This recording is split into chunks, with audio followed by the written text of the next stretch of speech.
Assalamu alaikum dear class 12th students. As you know, in our previous lecture we learned about the structure of a flower, and we came to know a typical flower or a complete flower consists of four types of whorls. Of these four types of whorls, outer two are non-reproductive whorls. We also call them as non-essential whorls or accessory whorls. They include calyx and corolla.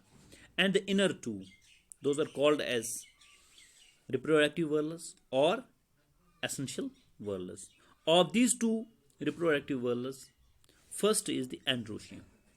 Androecium is the male reproductive organ of a flower. Androecium जो है ये male reproductive organ of flower होता है. It arises inner to corolla. ये corolla के inner side से arise होता है. And the individual appendage of this androecium is called as stamen. ये जो androecium होता है इसकी एक individual appendage को हम stamen कहते हैं. Like the individual appendages of calyx is called as sepal. Like individual appendage of calyx is called as sepal.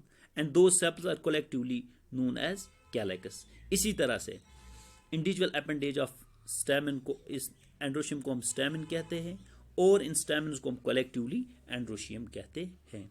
आज का जो हमारा टॉपिक है वो इसी स्टैमिन के मुतल्लिक है. आज हम इसी स्टैमिन के मुतल्लिक पढ़ेंगे. ये जो स्टैमिन है इसे हम दूसरा नाम माइक्रोस्पोरोफिल भी कहते हैं.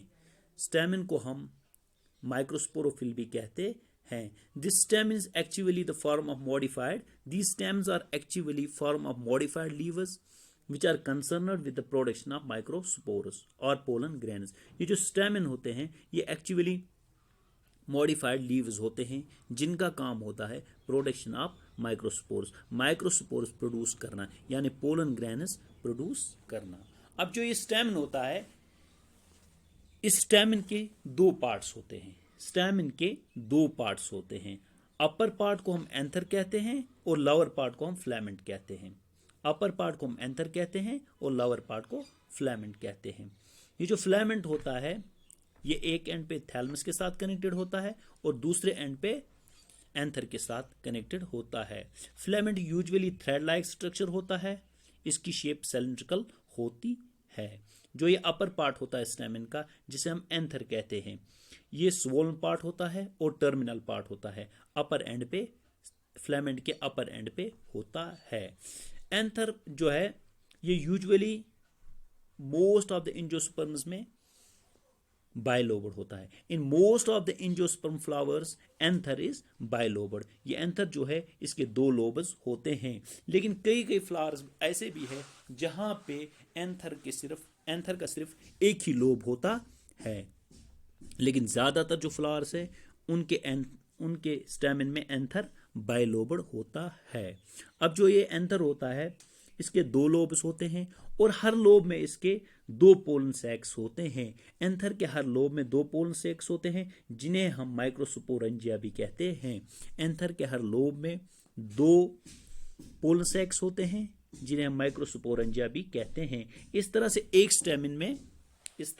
स्टेमिन में चार पोलन सैक्स होते हैं और वो फ्लावर्स जिनमें सिर्फ एक ही एंथर लोब होता है उनमें सिर्फ दो ही पोलन सैक्स होते हैं. लेकिन ज़्यादातर फ्लावर्स में चार पोलन सैक्स होते हैं.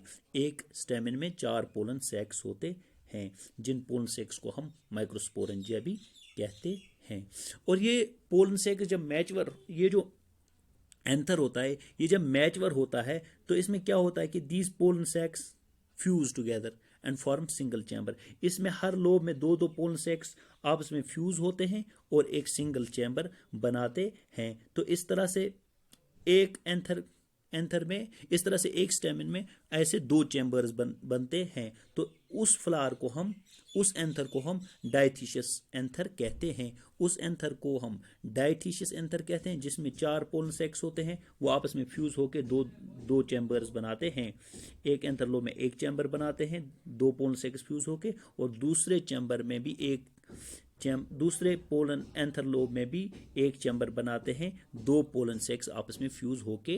तो ऐसे एंथर को हम डायथीशियस एंथर कहते हैं जिसमें दो पोलन सैक्स आपस में फ्यूज होकर एक ही चैम्बर बनाते हैं। और हमने ये भी पढ़ा कि कई फ्लावर्स ऐसे हैं जिनमें एक ही एंथर लोब होता है, वहाँ पे दो पोलन सैक्स फ्यूज होकर एक ही चैम्बर बनाते हैं, तो उस एंथर को हम मोनोथीशियस एंथर कहते हैं। तो इस तरह से हम कह सकते हैं एंथर्स की दो किस्में हैं, एक डायथीशियस एंथर है, दूसरा मोनोथीशियस एंथर है। डायथीशियस एंथर में पोलन डायथीशियस में 4 पोलन सैक्स होते हैं और मोनोथीशियस में 2 ही पोलन सैक्स होते हैं।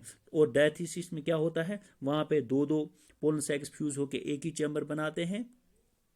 तो इस तरह से उनमें दो चैम्बर, दो एंथर लोब्स में 2 चैम्बर्स बनते हैं। इसी तरह से मोनोथीसिस में क्या होता है, वहां पे एक ही एंथर लोब होता है, वहां पे 2 पोलन सैक्स फ्यूज होकर एक ही चैम्बर बनाते हैं। तो ये आज का हमारा टॉपिक था स्टैमिन, अबाउट स्टैमिन यानी माइक्रोस्पोरोफिल। इंशाल्लाह कल के लेक्चर में हम डेवलपमेंट ऑफ पोलन सैक या माइक्रोस्पोरेंजिया डिस्कस करेंगे।